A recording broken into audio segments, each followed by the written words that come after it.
My story starts about 2 weeks before the announcement, and we had played in Paris for the McDonald Cup, and we had just gotten home, and we had to play 2 more preseason games before we opened up the regular season. And those games were, one was going to be in Salt Lake City, and the second one was in Vancouver, British Columbia. This is before the Grizzlies moved there. And Maigc calls me after we got back from Paris, and he said, I'm kind of worn out, and I don't really want to go to these next 2 games. I want to rest up for opening night. Can you get me out of it? I said, okay, let me see what I can do. So I called Jerry West, and Jerry says, well, he doesn't have to play in Utah, but he's got to play in Vancouver because the game's not sold out. If they find out he's not coming, no one's going to buy tickets. So I called Maigc back, and his attitude was, well, we'll have to play in one. I might as well play in both. And let me say this up front. His fatigue factor had nothing to do with the HIV diagnosis. He was, tired and jet lagged from travel, just like all of us. So he was completely 100% asymptomatic at the time of the announcement.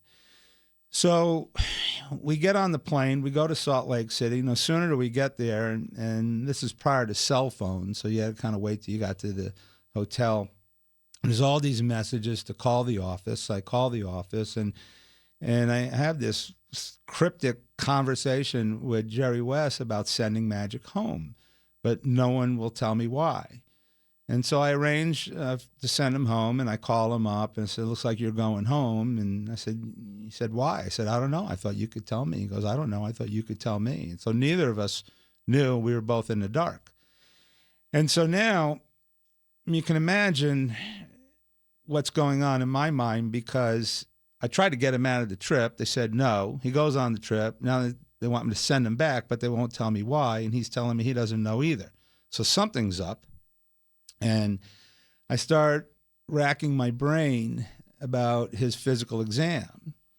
And, all of that information that came back, all his blood panels and his cardiology, and if something showed up, it would have already have shown up weeks before in training camp, And so we go to the arena to play the game.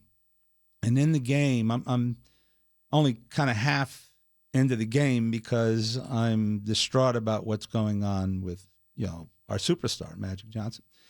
And it hits me that beyond our physical exam, we had taken out a life insurance policy on Maigc, which was common, because players are assets and you have to protect your asset. And that physical exam required an HIV screening. The Lakers' physical exam not only does not, require that, it would be against their civil liberties to do it. If they want one, we would, heed that request, but it wasn't something that we would do on their blood panel.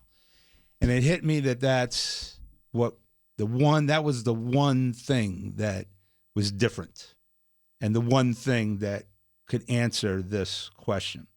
But I kept it to myself, and we finished the game. We went up to Vancouver, British Columbia, and I remember it like it was yesterday. The phone rings early in the morning, and it was our team physician, Dr. Mickey Melman.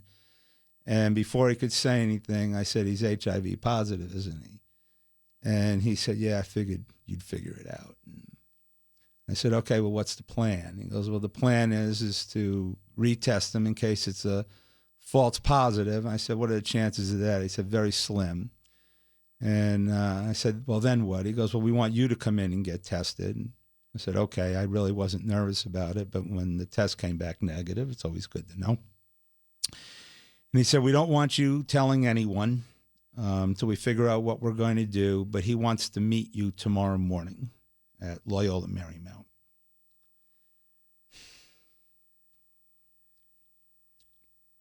This is still an emotional thing for me. So that next day we met in the morning before anybody else on the team got there. We met in the locker room, just the two of us. And I was a total wreck. I still am. And I don't know why I still am, because look at him. He looks great. He's going to outlive us all. It's just that moment was such a tough moment. And when I discussed this, it brings me back to it, you know. So I'm doing the best I can here. So you're doing fine. Take your time. Yeah, you're doing fine. You know, I say to him, you know, how you doing with this? Because I'm not doing well. And this was his answer. He grabbed me by the shoulders. He squatted down. He looked me straight in the eye. And without a hint of self-pity, he said, when God gave me this disease, he gave it to the right person. I'm going to do something really good with this. And that was that. And look what he's done. He's done great things with it. At the time, you know, I was so impressed with his courage. Yeah. You know, but at the same time, I had another part of me that's saying, well, he's in denial. Doesn't he really understand what's going on here? You know, but, you know, look at history now. He did exactly what he said he was going to do. And for that, I admire him. But there was a time where he came back and was injured because when he first announced he had it, people really didn't understand. And what you tried to do, some people back then, was avoid you. I can't even touch you. Yeah. If you sweat, maybe I will contract it. He comes back and he was cut. And that led to a picture that might have been one of the most looked at pictures in the history of the NBA. Yeah. And he wasn't in the picture alone. I was in the picture with him. Right. Yeah, that was the second body slam for me in my career. So he, you know, this whole thing started with him wanting to play in the All-Star game, and David Stern allowed that to happen. And in the book, I commend David Stern on how he handled the entire HIV thing. He really educated himself and the league about being HIV positive. And I don't think people understand that, or I don't think he's ever gotten the credit for that, because he was in a tough spot, okay, with the whole thing, because Maigc wanted to come back. And he let him play in the All-Star game, and then he played in the Olympics, and then he came back and actually started the preseason, which is what you're talking about now. We were in Chapel Hill, North Carolina, and there were guys that didn't want to play against him. Karl Malone was vocal about it. Price was vocal about it. You know, even in the Olympics, there was some Australian player that said he'd rather take a silver medal than play against him. I laughed because, you know, you're not going to – Australia wasn't going to medal at all, so I don't know what he was talking about. But what Maigc didn't know, he heard those things. What he didn't know was that his own teammates were coming up to me and saying, are you sure this is okay? Because, you know, they play with him once in a while. I have to practice with this guy every day. And so I'm telling them, you know, you guys are fine. You can't get it that way, blah, blah, blah. And now all of a sudden we get in a game and he has this scratch. It's an open wound, but, you know, it's a non-bloody wound in a control situation. And, you know, I have to dress it, and I have these gloves in my pocket, and I look up and all these eyes are on me, all his teammates, and the camera's on me. And I said, I just can't do it.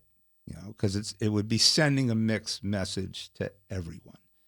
And so I chose not to put the gloves on. I think Maigc saw the same thing that I saw, the looks on everybody's faces, and he felt that, you know, he was hindering the game, and then he retired again. And if he didn't retire, I'm not sure that would have been that big of a deal. But because he retired again, then that picture hit the front page of every paper in the world. And I, you know, athletic trainer treats HIV positive guy without gloves. And then OSHA, the Occupational Safety and Health Administration, got involved, and there was a big investigation. And it was a really rough time in my life. Kobe Bryant taught me that you can never have enough talent, but it's the most overrated thing in life. And I think your audience is going to be very surprised about the next thing that's going to come out of my mouth. What if I told you that Kobe Bryant was talented, but he was not that talented. When you look at Kobe Bryant as an NBA basketball player, there is really nothing special about him. He's a big human being by human being standards, but by NBA standards, not that big. He's strong, but he's not that strong. He's fast, but he's not that fast. He's quick, but he's not that quick as compared to other people in the league. So what is there about Kobe Bryant that he has 5 rings and other more gifted athletes have none? And I'll give you the answer to that. For starters, let's just say he's talented. We're going to give him that. The second thing is Kobe worked harder than anyone else, but a lot of people work hard. And he not only worked hard, but he worked intelligently. He's very smart about how he approached the game and smart about his hard work. The second thing, or the third thing, if we include talent in there, is how competitive he was. I will tell you that Kobe Bryant would cheat your 2-year-old in a game of tiddlywinks because he has to win. Beyond that, beyond being more competitive than anyone else, if he didn't win, he used the loss to come back better, smarter, stronger. Not everyone does that. Okay? Once again, the test of someone's character is when things are not going well. And Kobe really excelled when things were not going well. He became his best self. He was tougher than anybody else that I've ever come across in sports. And, I worked Division I college football. Those are tough guys. You played football. He is tough. And he did it by taking the words can't and won't out of his lexicon and replacing them with can and will. And these characteristics all kind of funneled into one last thing, which was he was intellectually brilliant at the game and just about anything else he decided to do. He just doesn't go and try to do something and do the best he can. That doesn't exist with him. He has to succeed, and he studies it and figures it out and will not stop studying it until he's figured it out and has become successful. And as a result, he is one of the most special people I've ever met in my life. This is the season, the 91-92 season. So the season started with Maigc Johnson converting seropositive for HIV, which basically ended the Showtime era and put everyone into a depressing funk, so to speak. Sometime before that, Byron Scott decided that I should learn how to shoot a handgun. So he wait, why did he decide that? You have to ask him that, but I think growing up in Inglewood and me now working in Inglewood, because I'm driving around Inglewood like I'm the athletic trainer for the Lakers. Nobody's going to bother me. These are fans. And he felt like I had a false sense of security there. So he got a couple of the Inglewood cops that would cover our games at the Forum, and they brought me to the range, and they taught me all about guns. And I write in the book that I did not feel empowered by holding a gun. I was actually pretty scared. But by the end of the lessons, I became proficient at it, and every once in a while we would go to the range. You and Byron? Fun. Yeah, Byron and whoever else, a few other guys. And so the end of that season, we're playing the Portland Trailblazers in the playoffs, and that's the same night that the police officers that beat up Rodney King were acquitted. Oh. And so the riots, the LA riots, started that evening, and the flashpoint was not that far from the Forum. It was at Florence and Normandy. And so we didn't know what was going on because we were in the Forum playing the game. We had no idea what happened to Reginald Denny, who was driving the cement truck. Everybody knows the story. They pulled him out of the truck. And so the game's over. They won't let us leave the arena until they think it's safe, and they kind of channel us south on Prairie away from the flashpoint. And, everybody gets home and turns on their TV, and now they see the, horrifying things that are going on in the street. The next morning, I go back to the Forum, because the whole team had to go back there.